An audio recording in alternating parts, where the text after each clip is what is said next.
much storage and the kind of storage drive you want is one of the first areas you want to consider when you're buying a new PC. So you might be asking, what the heck is an SSD?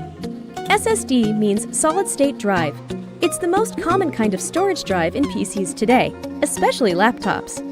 HDD, or hard disk drive, is what likely came in previous PCs you've owned and is still sometimes used as a backup drive on a desktop. There are significant performance differences between the drive types.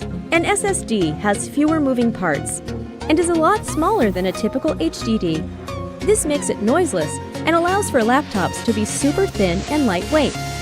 SSDs use less power, saving a lot of battery life, and they're much faster, as much as 5 times faster depending on what you're doing. Another important aspect to consider is how much storage space you need. For example, if you primarily use your PC for web browsing and some light work or schoolwork in Word, Excel, or PowerPoint, you might not need a lot of space. But if you work with 4K video or graphics and use large files, you'll want more space and a fast SSD.